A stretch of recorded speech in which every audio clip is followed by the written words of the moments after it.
À 1 heure de Paris, nous arrivons dans une région unique, le parc naturel du Perche. Il s'étend sur 2 départements, l'Orne et l'Eure-et-Loir.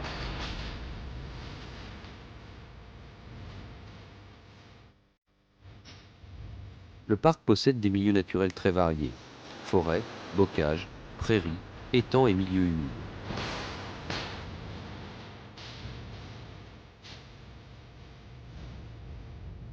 Rémalard est une ville au cœur du Perche. Ses 1500 habitants vivent au bord de l'Huisne, principale rivière du parc. Monsieur Manceau est président du Dévon Rémalardais, l'association de pêche locale. Il y a 3 ans, il arrive avec dans ses dossiers un nouveau plan de gestion pour les 40 km de parcours. La construction d'une écloserie a été la première étape. En effet, depuis plusieurs années, le stock de poissons sauvages s'affaiblit dangereusement et un soutien d'effectifs est pour lui essentiel. Tiens, Bonjour Michel, ça va Rémi? tu veux que je t'accroche ça? Oui, si tu veux. Je suis trop petit.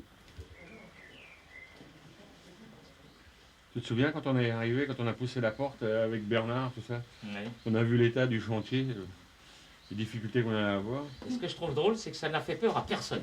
Non, ça non, n'a fait peur à personne.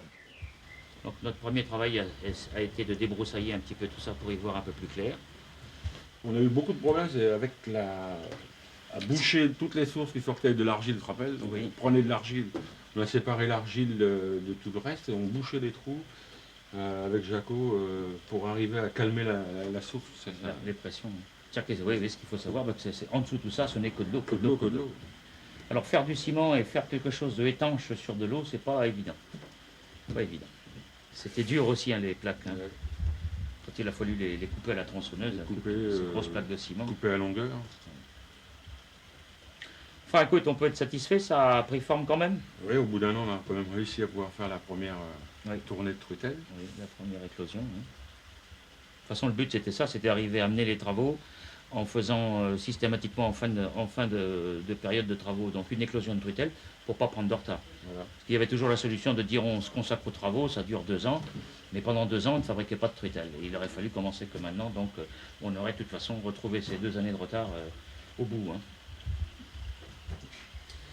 Oui. Ce qui prouve bien que quand on veut, on peut. Voilà. Un lavoir cédé par la mairie, 60 000 francs de subventions privées et une bonne dizaine de pêcheurs bricoleurs ont permis cette étonnante transformation. La source hors de terre ici, environ 40 mètres cubes heure.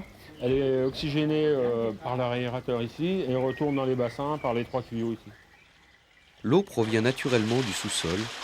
Elle est à 11,5 degrés, été comme hiver. Là, nous avons le bac d'éclosion. On dispose les 30 000 œufs sur les grilles qui viennent de chez M. de Crécy. Et elles éclosent quelques jours après. Monsieur De Crécy est pisciculteur dans la région. Chaque année, il fournit les œufs de truite fario, souche Lozère, à l'association. Cette année, sur 130 000 œufs destinés à Rémalard, 90 000 ont éclos ici. L'eau circule dans les bassins sur environ une trentaine de mètres de longueur. L'eau est accélérée par les planches qu'on voit en travers. Là. Ça permet aux truites d'être comme dans la rivière. Elles se mettent en dessous pour prendre leur nourriture et elles peuvent se déplacer partout dans tous les bassins. Ça la rend beaucoup plus robuste, c'est-à-dire qu'au moment où est-ce qu'on l'introduira dans son milieu naturel, ce sera une truitelle qui aura donc déjà l'habitude de pouvoir lutter contre les courants, qui aura un petit peu moins tendance à la dévalaison qu'une autre éventuellement, et puis qui la rend un petit peu moins sensible à la prédation. Alors on met une dose de nourriture comme ça par jour. Le nourrisseur distribue la nourriture pendant 12 heures. Là, c'est des protéines animales et végétales, plus des antibiotiques. Alors le nourrisseur, on tire le tapis, actionne une minuterie, ça dure 12 heures. Et là, on va pas mettre de nourriture parce que demain, on les lâche dans la rivière, donc pas de nourriture. Pour éviter le stress, tous les excréments dans les sacs avec l'oxygène, il ne faut pas de saloperie dans les sacs. Après avoir circulé à travers ces serpentins, l'eau arrive à cette grille qui empêche les truitelles de rejoindre prématurément la rivière. Elle emprunte ce couloir de sortie et rejoint un ruisseau derrière le mur. Ces tuyaux gris sont reliés à une pompe qui permet d'adapter le courant dans les couloirs en fonction de la taille des truitelles. Mais en cas de crue, si le niveau du ruisseau empêche l'eau de quitter l'écloserie, y a-t-il risque de noyade? Il y a un système derrière le mur qui met les pompes en route, ferme une vanne, et tout est automatique. Si le niveau de ce ruisseau augmente, le flotteur s'élève et déclenche un ingénieux mécanisme. Oui, moi je vais simplement tirer sur la ficelle, ce qui fait lève le flotteur derrière. Et voilà, et ça marche.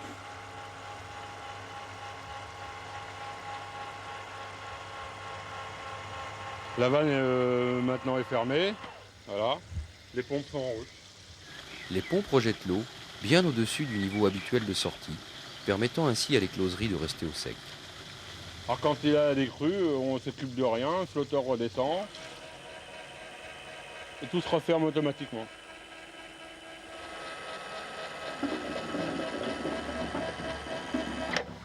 Le gyrophare, quant à lui, permet simplement d'avertir de la manœuvre le voisin d'aider. Cette écloserie a été mise en place donc par ce groupe avec une passion totale, puisque ça a quand même comporté 6000 heures de travail, des électriciens, du travail donc d'aluminium, donc il a fallu plier, rogner, percer. Voilà, donc tout ça c'est un ensemble qui aujourd'hui, que vous avez sous les yeux. Non, on n'a jamais été découragé. De toute façon, il ne le fallait pas, la passion, vous savez, quand on aime, on ne compte pas. Et quand on aime, c'est beaucoup plus facile. Hein. Et puis, demain matin, 7h. Salut Rémi, à demain 7h. Bon, on a tout vu, tout est fait, là, tout est prêt? C'est prêt, c'est bon. À demain. Bonne demain. soirée. Beaucoup d'efforts et de persévérance pour des résultats concrets. Demain, ces truitelles rejoindront un milieu naturel. Mais seulement demain. Alors un peu de patience.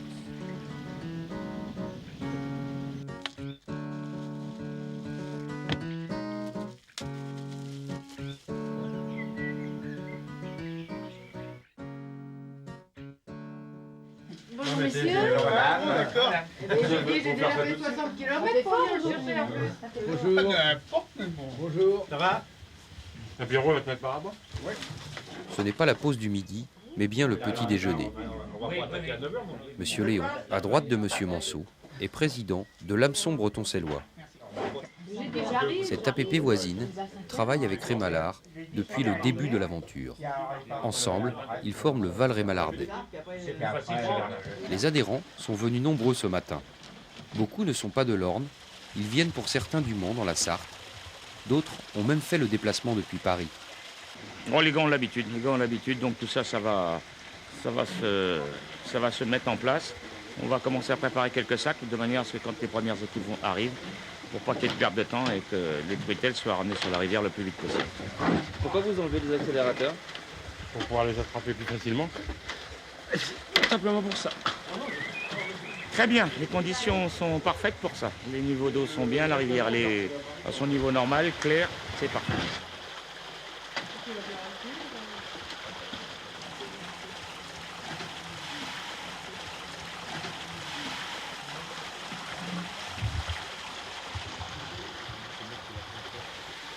Dix truitelles pesées donnent aux pêcheurs une estimation moyenne du poids de chaque poisson. Cette année, elles font environ 1,25 g. Il en faut 1000 par sac, soit environ 120 sacs à déverser. Nous avons donc décidé de sortir les truitelles à un âge bien précis, c'est-à-dire de 5 mois. Entre le moment donc de l'éclosion et le moment de la mise à l'eau, il s'écoule 5 mois. Elle n'a pas encore perdu tous ses instincts sauvages et déjà hors de portée de la prédation, tout au moins d'une certaine prédation. 5 mois pour nous paraît un juste milieu. C'est ce qu'on appelle dans notre jargon la truitelle de printemps. Il y a des grenouilles là-dedans.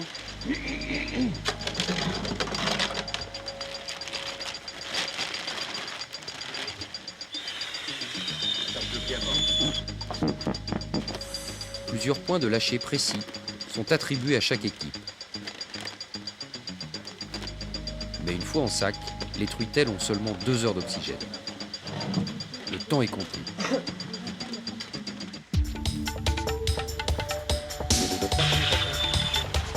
mais on a le temps, on va parler. 4 et 2 sacs.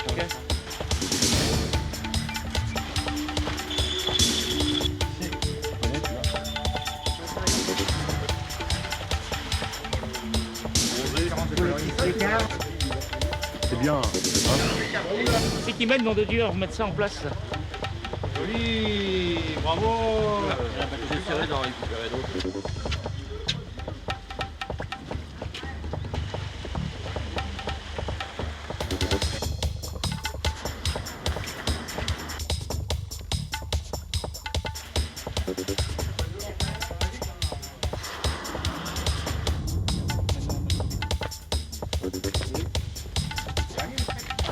Une heure à peu près. 2 heures de...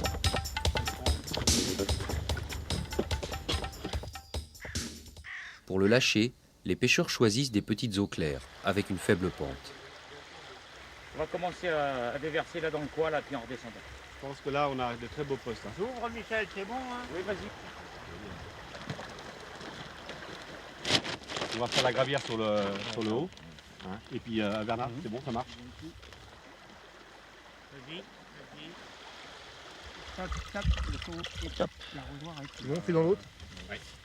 Doucement. Top, garde-nous-en. Ah bah, tout est parti. Bernard, nous, on monte à droite. Ils se séparent, un groupe en amont, l'autre en aval.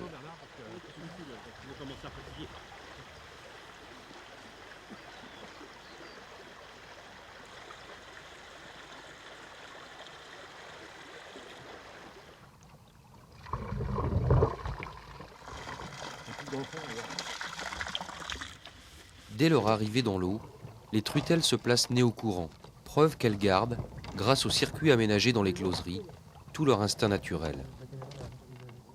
Seulement 5% d'entre elles survivront. Mais ces 5% deviendront de vraies truites sauvages, adaptées au milieu et capables de se reproduire.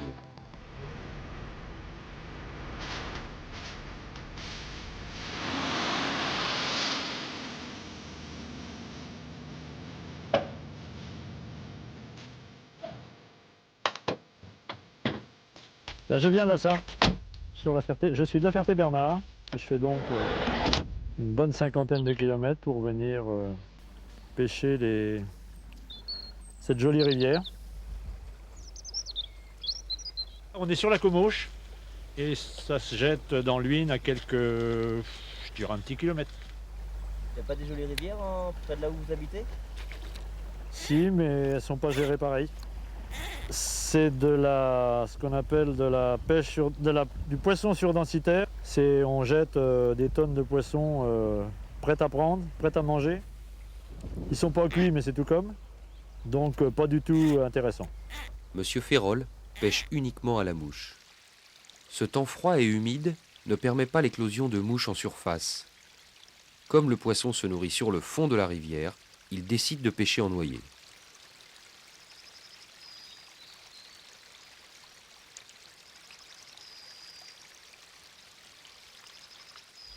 Ah, la touche. Elle prend le courant.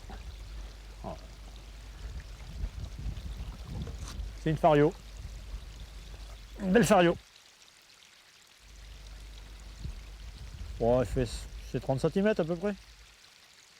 Moi, la taille minimum, je les remets tout à l'eau pratiquement. Ou alors j'en prends une belle de temps à autre si elle fait, je sais pas, 35. Donc moi j'ai pas de taille minimale, je la connais, j'essaye même pas de la prendre par cœur puisque je prends largement au-dessus et que j'en garde très peu, quoi. Et sinon? Sinon ça doit être... ici c'est 30. Hein. La taille dans le département ça doit être 25 je crois. Mais Rémalard justement, compte tenu de l'appauvrissement des rivières, a fait en sorte que de prendre la taille au-dessus de la taille réglementaire, de manière à pouvoir avoir une reproduction naturelle. Hein? Selon les pêcheurs de Rémalard, une truite de 25 cm ne s'est pas encore reproduite. La sortir de l'eau à cette taille, c'est s'attaquer au stock. En la relâchant, on augmente ses chances de reproduction. Là j'ai gros là. Là j'ai pris gros là. Là j'ai une perche là. Non? Oui, il y a trop d'eau là. Le bas de ligne va rester là. Le bilan de cette journée, c'est que tout s'est parfaitement bien déroulé. Les 120 000 truitelles ont été réparties dans de bonnes conditions. Maintenant, on va aussi s'atteler une autre étape qui sera aussi très importante, puisque ce sera la remise en état donc, des frayères. Et ça c'est quand même pas une mince affaire pour arriver à refaire fonctionner cette rivière de manière naturelle. Tout en conservant quand même l'écloserie, en complément, en adoptant une vitesse de croisière qui sera de l'ordre, je suppose, de 50 à 60 000 truitelles qui viendront compenser quand même les prélèvements, pour ne pas trop atteindre les stocks. C'est bien engagé, mais il y a encore du travail. Tiens, ah, là il y a la touche. Retourne. Là il y a la touche. Une truitelle. Ah là, elle s'est bien piquée. Voilà. Et voilà. Voyez, elle repart bien. Elle est super vivace. Donc là, ça je suis content. Parce que là, c'est une truite, donc une truitelle qui a 1 an. Si elle survit encore 1 an, cette truite-là, l'année prochaine, elle fera 30-35 et elle aura peut-être pu se reproduire.